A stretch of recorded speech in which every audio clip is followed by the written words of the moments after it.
mere kære og mindre mig. Så er vi helt ved ben på, hvad det her det drejer sig. Mere kære og mindre mig. Er på dagsordenen, så jeg er rigtig glad for at være en del af det her projekt. Der står grin og alvor i programmet, og jeg står for alvor. Og det mest alvorlige ord, det er ordet paradigmeskifte. Og det er et stort ord, og det er måske også forstået, men det handler om grundlæggende ændringer i vores måde at tænke og føle på. Det er det ord, paradigmeskifte handler om. At der sker ændringer i den måde, vi tænker og føler. For eksempel tænker arbejdsmarkedet på, det jeg snakker om. Tænker og føler vækst på. Eller familie. Eller virksomhed. Hvad er en virksomhed? Der er et citat af Jan Henrik, som jeg nogle gange ynder at citere. Det hedder: jeg er faret vild, men jeg skyder en god fart. Og det er jo godt, det han siger til os, at I er sikre på, at I er på den rette vej. På alle måder og på alle områder. Og det er jeg ret sikker på, at det er vi. Og det er noget af det, som det her tema på et dybere niveau, eller på et højere niveau, også handler om. Nemlig, vi skal finde ud af, at man agerer som virksomheder, som offentlige virksomheder, som samfund i en verden, meget lave. Og hvor vi derfor ikke bare kan følge efter de andre, for de andre er lige så meget vildrede. Og derfor har vi store muligheder for, eller forpligtelser til, at prøve på at tænke os rigtig grundigt om, og finde vores egen rigtige vej. Det eneste, der findes, er nu. Fortiden findes ikke. Fremtiden findes ikke. Selvfølgelig, fremtiden er ikke endnu. Fortiden har været. Mens jeg mine billeder af fortiden og mine billeder af fremtiden er med til at bestemme, hvordan jeg er til stede i livet. Og med det vil jeg bare sige, at vores billeder af arbejdsmarkedet, vores billeder af fremtidens arbejdsmarked, vores billeder af fremtidens vestjyske, danske erhvervsvirksomhed, offentlig virksomhed, er med til og skal være med til at bestemme, hvad vi gør lige netop. Så derfor er vores billeder af fremtiden, man kan godt sige, det er naivt at starte op ved at sige, køb og kære 2020, et andet arbejdsmarked, nogle andre værdier. Men det er jo lige så sikkert, at hvis vi ser på alle de ændringer, mange af de ændringer, der sker i samfundet, ja, så er der nogle få mennesker, der engang for 20, 30, 50, 100 år siden samledes og sagde, det her, det vil vi gøre noget ved.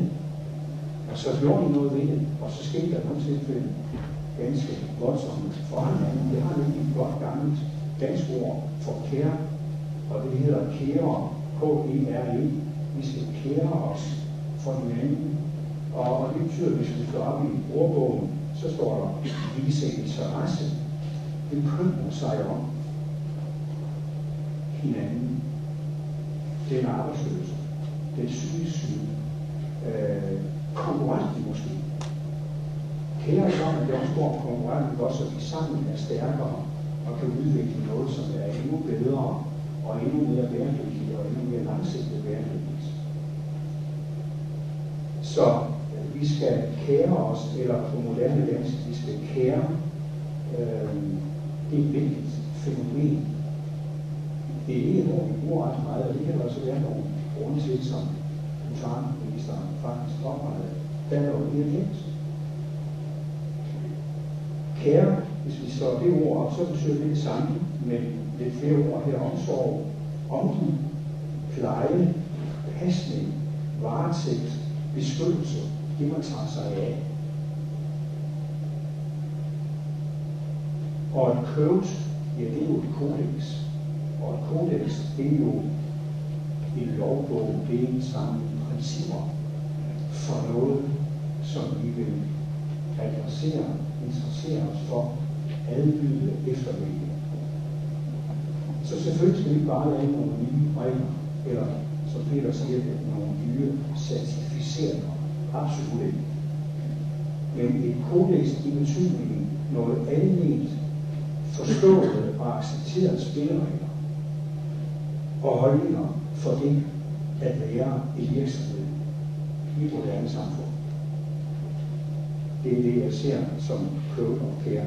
Altså nogle alment forståede og accepterede spilleregler og holdninger for det at være en virksomhed i et moderne samfund. Og jeg siger det på den måde, så ligger der lige fra min side, at jeg er overbevist om, at vi står overfor nogle år, nogle årtier, hvor det at være virksomhed i en global, hastigt forandret verden, vil være fuldstændig anderledes, end da vi for 20-25 år siden lærte os og fik lært af andre før os, hvad det var at være virksomhed i Danmark. For det gik faktisk på mange måder, hvis jeg skulle være en lille smule skarp, ude på, at man passede sit eget. At vi fortalte hinanden, at vi har en hård konkurrence, vi har en konkurrencesituation, det har vi også i dag, som hvis ikke vi passer på, indebærer, at vi skal køre vores eget løb, at vi skal optimere vores egen kortsigtede økonomi. For hvem skal ellers take care of os? Og hvis vi tog ud og snakkede med erhvervsledere, virksomhedsejere i det samfund, vi nu er i, så vil mange formentlig fortsat resonere på den her måde, fordi det er det paradigme, som de er opvokset under, det er den lektie, de har lært, og den har mange af dem lært på en ganske hård måde, så det er meget, meget svært for dem at forstå, at det muligvis ikke bare kan, men bør være anderledes, og at hvis det var anderledes og blev anderledes, så vil det også kunne være en rigtig god forfølgelse. Paradigmeskiftet handler nemlig blandt andet om, at det er blevet og fortsat vil blive anderledes at være virksomhed i dette land og i andre lande. Den udvikling, som jeg her taler om, eller som vi taler om her, den er jo ikke særskilt for Danmark. Det er en udvikling, vi ser i en række vestlige industrisamfund. Men inden vi får set os om, så vil vi se meget, meget markante tiltag i retning af bæredygtighed. Også i store, industrialiserede lande, som for eksempel Kina, er den ganske enkle grund, at hvis ikke Kina meget hurtigt besinder sig på at finde på stedet flere områder bæredygtige løsninger, så er vi ordentligt som samfund. Og bæredygtighed, det vil jo sige, at vi behandler hinanden og kloden, så der også bliver muligheder for næste generation, for at sige en lille smule forsinket. Men det er jo ligesom det, der på mange måder handler om.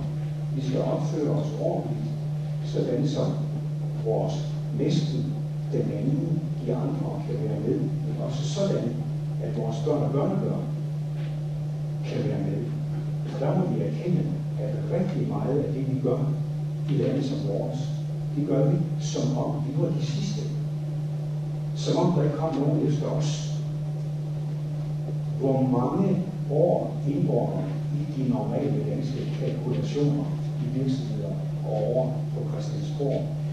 Tænker man 10, 50, 100 år frem, det gør man meget sjældent om nogensinde. Men 100 år er i et historisk perspektiv en rigtig kort periode. Så noget af det, der sker i disse år, og så det her initiativ er en lille del af det, det er også, tror jeg, en meget kraftig påmindelse om, vi bliver nødt til på stadig flere områder, hvor vi træffer beslutninger, at tænke meget mere langsigtet.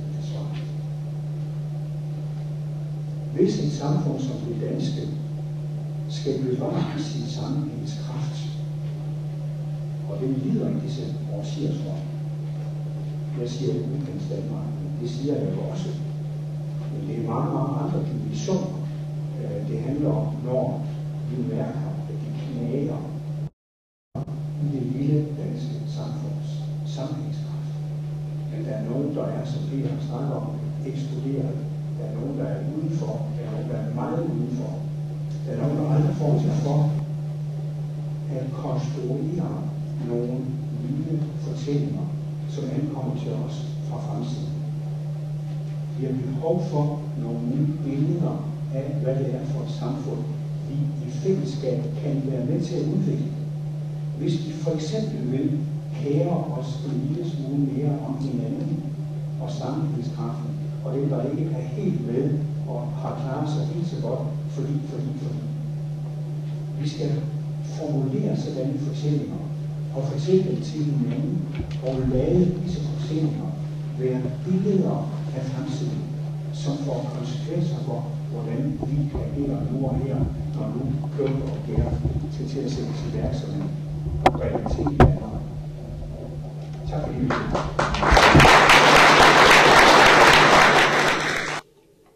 Mange af jer tænker, hvad skal der i grunden ske? Jeg vil gerne starte med at sige, først og fremmest er jeg glad for, at jeg må være her, og jeg bliver inviteret til at kunne få lov til at bakke op omkring det her udmærkede projekt. Og så må jeg lige sige det som det er til vedkommende, at en vinder er aldrig i tvivl om, at vedkommende er en vinder.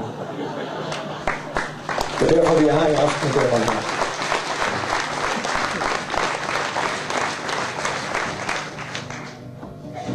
Og jeg, der var så ung, jeg troede, vi skulle være gift.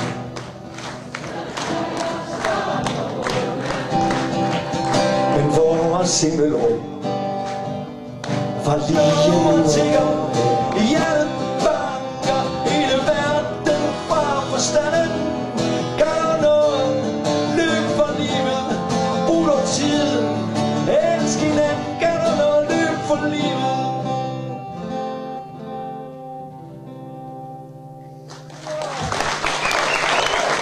Tak skal jeg. Og så på solen frem. Gæsterne gik hjem. Festen er forbi. Jeg siger ikke til nogen, hvad jeg hørte bruden sige.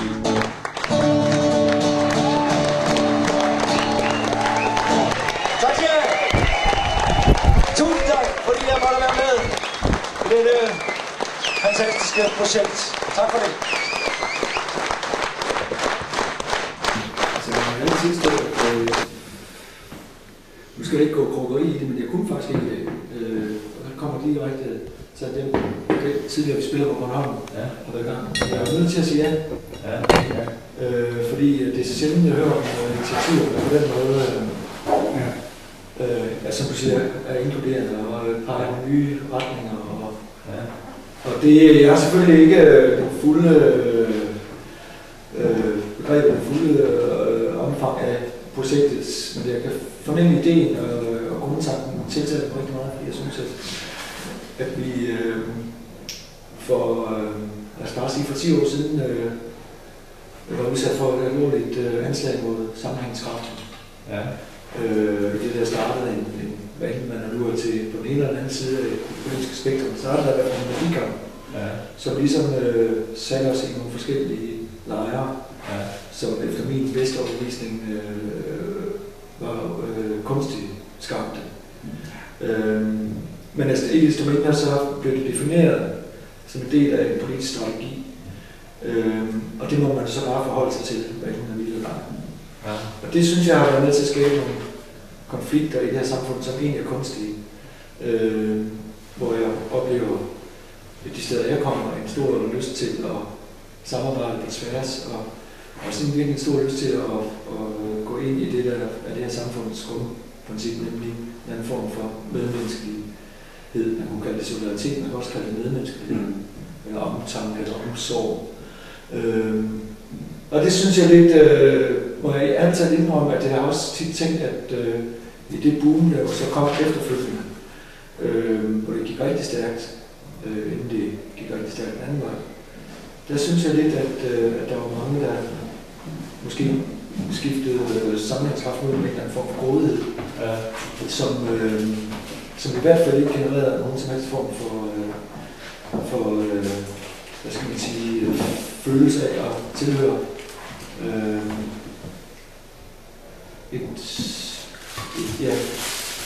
tilhøre en form for sammenhæng. Det synes jeg, og så kommer det her initiativ, som jeg synes måske meget godt illustrerer, at nu blæser der måske nye vinde, også i erhvervslivet, som kunne gå ind og måske også være med til at pege. Fordi det er jo det, synes jeg nogle gange, lidt overladt til kunsten og i et vist omfang også til videnskaben. Det er at bryde nogle nye veje, men hvor jeg synes, at man så måske fra erhvervslivets side har været tilbøjelig til at tage de resultater, man kan bruge, og så jo ikke byde ind med en anden form for ansvar.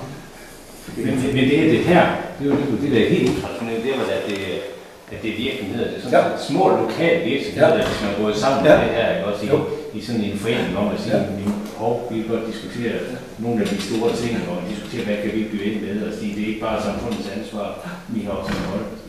Jeg tror, at efter min bedste overbevisning, så er skal man ikke generalisere noget meget stor kunst, for eksempel, udspringer jo af en forankring i et lokalt miljø. Altså vi tager det som du vil sige, growing up in a small town. Og vi kan tage med billedkunsten. En maler som Olof Østen er jo verdensomspændende format, men er vokset op i en lille bornholmsk flække. Man ser måske et perspektiv. Og der så tænker jeg, at det her, det kan næsten ikke være bedre, at det starter et eller andet sted, hvor der er en forankring i noget lokalt, som måske også giver det en eller anden bæredygtighed. Det er i hvert fald mit umiddelbare bud på det. Hvordan ser du behov for sådan noget sådan snitter i samfundet? Jamen jeg tror netop, fordi at det starter i et område, hvor man måske også kender hinanden og ved, hvad det kan bære, og det ikke er dikteret på oven, at det ikke er et eller andet en ordning, der bliver indført, et regulativ innovats, man skal administrere, og at på en eller anden måde har den der frivillighedens karakter, måske også den der glæde ved at selv at skabe noget, som ikke er dikteret nogen steder fra, måske bare dikteret en eller anden form for ansvar og sund fornuft. Den kan jeg næsten ikke se, kan overbruges ret meget. Men så tror jeg heller, at jeg ved mere om det. Nej, men det er også fint, men jeg skal ikke bruge mere. Jeg er meget enig, det er meget præcist.